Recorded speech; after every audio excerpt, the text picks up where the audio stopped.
عادي يا ابني، ده انت غريب قوي.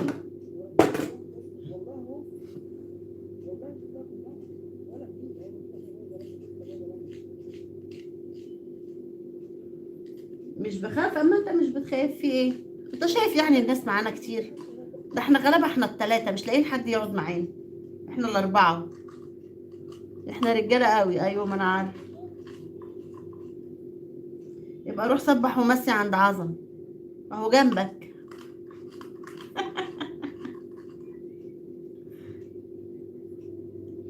كوكي وتكوني بتكتبي الموقف،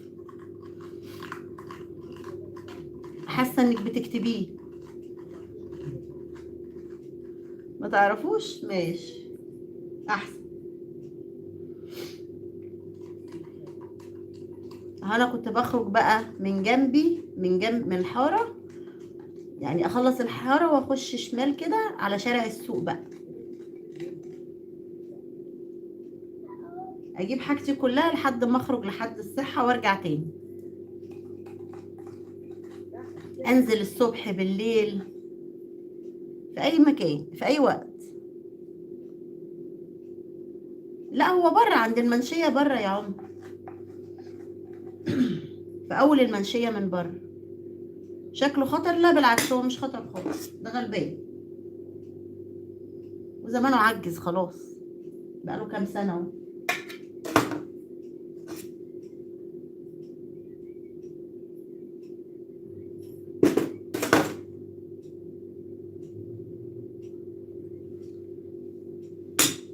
هو جنب اول واحد بتاع دهب على اليمين. بتاع الدهب ده برضو تقريبا اخوهم، بتهيألي يعني.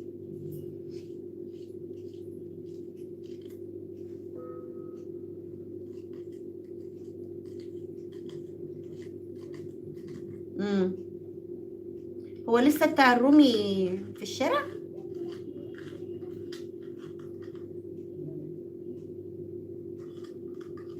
لسه بيفرش الرومي في الشارع؟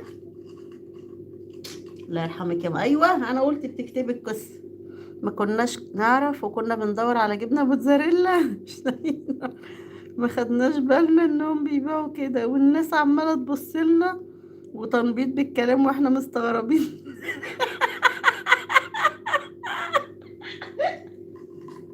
امي بينا نمشي.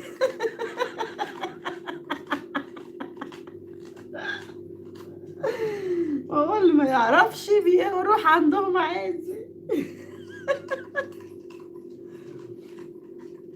لا انا جوزي بصراحه من اول ما اتجوزنا قال لي قال لي ما تقربيش من المحلات دي، مالكيش دعوه بيهم، لان هم كانوا بيخزنوا اصلا في بيت جنبنا، فطول النهار تخبيط في ازايز، تخبيط في ازايز.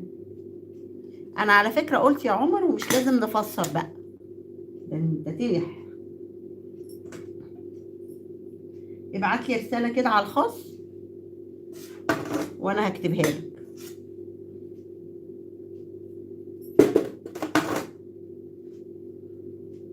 حبيبتي يا هبوش. ودخلنا المحلين وكنا فاكرين سوبر ماركت عشان كان في شيبسي بقى، تموين تموين.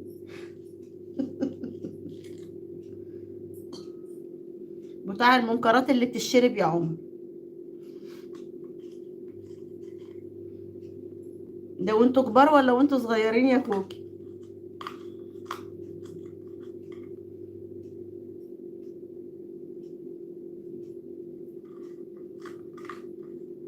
انا سايبه هناك من قبل ما من قبل مروان.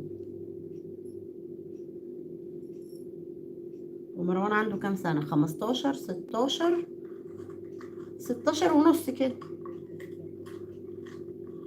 ما فيهاش حاجه حبيبي، ما فيهاش حاجه بابا، مفيش حاجه خالص، كله حلو، كله جميل، كله زي الفل. مم. لا وبنات في عز الريعان يعني، في ريعان الشباب. يعني ايه اللي يجي يخلي البنات الغلابه دي تعمل كده يعني؟